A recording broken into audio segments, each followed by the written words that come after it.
Hello and welcome everyone to the Environment Primer series of Drishti IAS. My name is Pragya and in today's episode of Environment Primer, we are going to discuss a very interesting topic. The title of our today's discussion is 7 major environmental movements in India. In this discussion, we will firstly study about what is an environmental movement. We are also going to discuss some of the major environmental movements that have taken place in India. And in the end, we are going to see a practice question for your prelims examination and a practice question for your mains examination. So if I talk about the background of our today's topic, it talks about that how the Chipko movement that has happened in India has inspired various such movements in abroad also. So this brings us to the question that what is an environmental movement?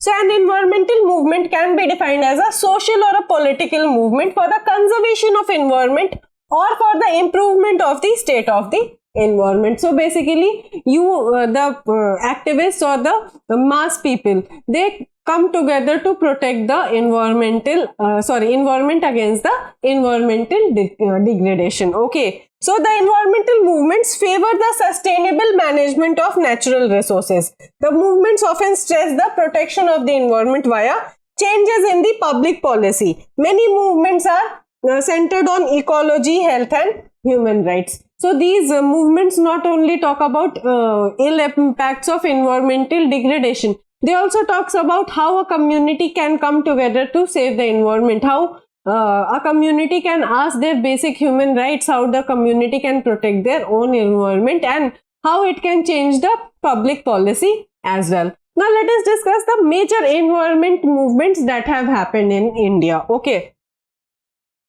So the first is the Bishnoi movement. The year was 1700s. Okay. And the place was Khejarli, Marwar region in Rajasthan states, and the leaders were Amrita Devi along with Vishnoi villager in Khejarli and surrounding villages. The aim was to save the trees from being cut down by the king's soldiers for a new palace. So what happened in this case was, there was this leader known as Amrita Devi and she was very devastated by the loss of her faith as well as cutting down of her sacred tree by the king's soldier for constructing his new palace. And she started the movement against this felling of trees. So the villagers in the Bishnoi community came together to stop the felling of these trees by the soldiers. And this resulted in the death of 363 villagers from the Bishnoi community.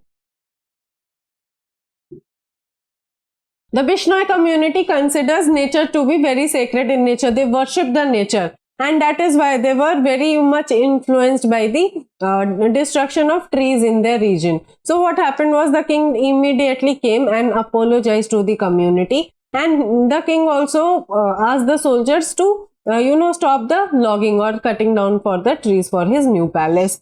And he also said that the Bishnoi community, the land area around the Bishnoi community will be protected. And he enacted a legislation, and that legislation is still in place.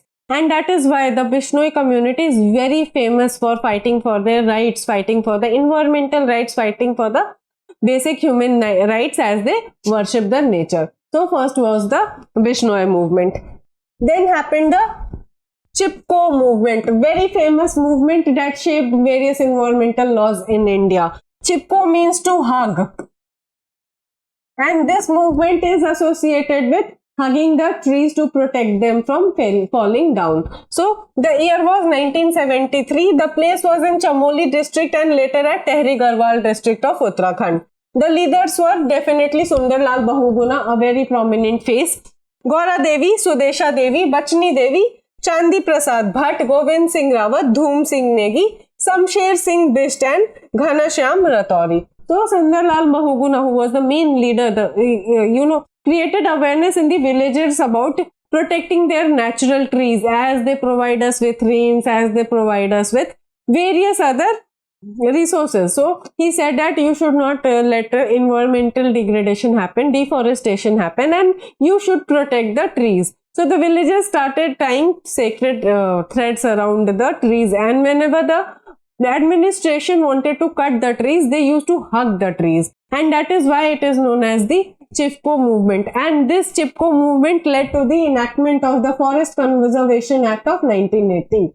Forest Conservation Act of 1980. So this was a mass movement and very famous not only in India but throughout the world also, and this movement has influenced other movements across India as well as the globe. So this movement is known as the Chipko movement, or hugging the trees to protect them from falling down. Okay, then comes the Save Silent Valley movement. The year was 1978. The place was Silent Valley, an evergreen tropical forest in the Palakkad district of Kerala, India. The leaders were the Kerala Shastra Sahitya Parishad, or the KSSP, an NGO, and the poet activist Sugatha Kumari played an important role in the Silent Valley protest. Its main aim was to protect the Silent Valley, the most evergreen forest, from being destroyed by a hydroelectric project. So what happened in this case was a hydroelectric dam. Hydroelectric dam was, proposed to be constructed through the Silent Valley, and this construction of this hydroelectric dam was protested by the villagers, and they wanted to protect the Silent Valley from any ecological damage that may have been caused by the construction of this hydroelectric dam. And they forced the Indira Gandhi government to reconsider her decision, and hence the Silent Valley was saved through this mass movement. Then comes the Jangal Bachao Andolan. The year was 1982. The place was in Singhbhum district of Bihar. The leaders were the tribals of the Singhbhum district. The tribals often are very much aware about their right, because they depend on livelihood for the environment. So they worship the environment, they worship the nature. Okay, and the main aim was against government's decision to replace the natural sal forest with tea forest. So the government had come up with a proposal in which it wanted to cut down the sal trees and plant the tea trees there for generating more revenue for the government. So this move was vehemently protested by the tribals of the Singhbhum district, and hence the government had to bow down in front of them, and hence the Jangal Bachao Andolan and the natural sal forests were automatically saved from the administrative decisions. Okay. Then comes the Epico movement. As I have discussed this before also, and as I have explained to you before also, that the Chipko movement had influenced many such other movements as well. So this Epico movement was influenced by the Chipko movement. And this movement was born in the Western Ghats of Karnataka. This social movement is aimed at changing people's attitudes about forestry. And the Epico movement created awareness among the villagers to change the policy of the government regarding the banning the felling of green trees. So across Western Ghats, what happened is the government was planning to cut down the trees for the development projects. So this Epico movement stopped the government from falling the green trees, and they also raised awareness in the villages about the felling of trees, and they followed the same pattern of the Chipko movement. They tried to raise awareness through various cultural programs and enacting various other programs as well. So the Epico movement was influenced by the Chipko movement. Okay. Then comes the very famous Narmada Bachao Andolan. The movement first started as a protest for not providing proper rehabilitation and resettlement for the people who have been displaced by the construction of the Sardar Sarovar Dam. So Sardar Sarovar Dam was a very controversial project, and Medha Patkar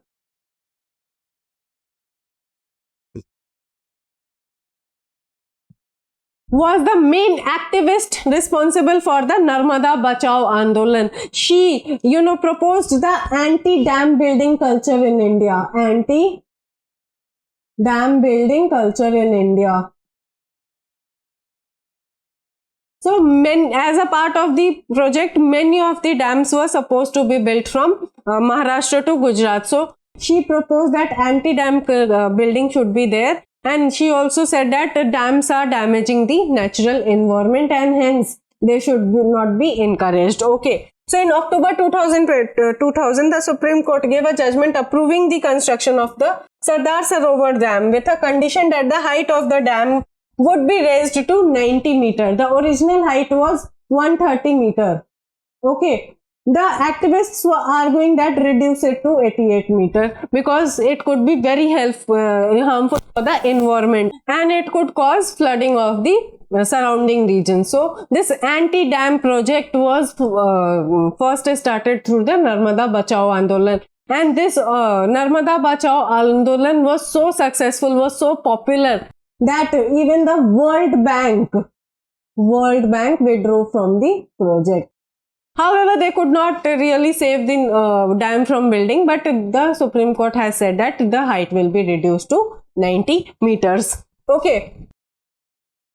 Then comes the Tehri Dam conflict. The anti-Tehri Dam movement began around 1980s and continued till 2004. The major objections include seismic sensitivity of the region known as the Tehri Garhwal region of the Uttarakhand. Okay, submergence of forest areas along with Tehri town, etc. But this movement could not come into full swing. But this is an important movement because it also highlights the anti-dam building project the Medha Patekar had taken through the Narmada Bachao Andolan. So dams really does harm our environment because they led in submergence of forest areas. The people have to be rehabilitated. It causes flooding of the region. So all of these activities happens due to the construction of dams, and that is why the anti-dam culture or the anti-dam scenario often remains in news, and this is one of the example of the anti-dam building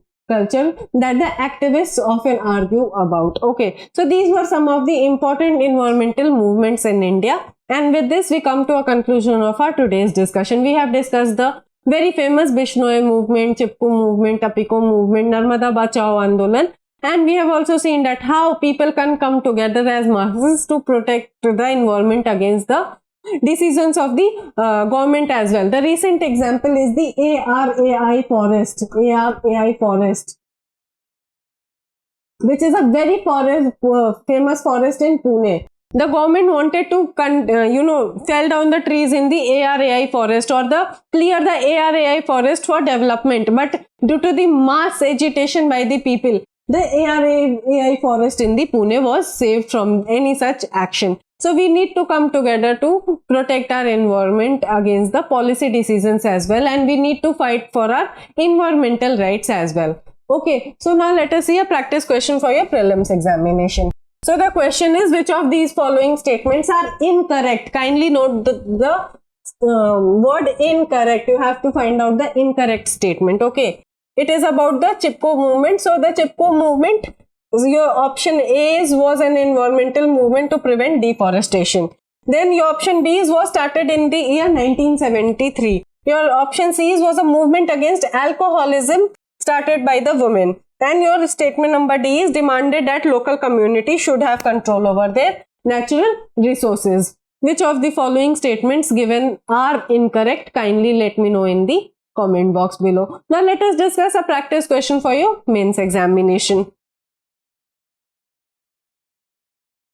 So the question is, discuss the various environmental movements in India and their impacts. So you will firstly discuss what is an environmental movement. You will talk about the role of community in bringing such movements, and then you will mention the important movements that have shaped the environmental jurisprudence in India, as I have discussed in my lecture today. And you can conclude holistically that we must be aware of our natural rights and the benefits of forests, and we should protect the local community should have the right to protect their natural resources, as their livelihood depends on the natural resources. I hope this session was insightful for you. If you have any feedback regarding the session, kindly drop it in the comment box below. If you found today's discussion to be helpful and liked it, kindly like the video and subscribe to our channel for more such updates. Thank you. The PDF is available in the Telegram group, and the link has been posted by me in the description. You can download the PDF from there. Thank you.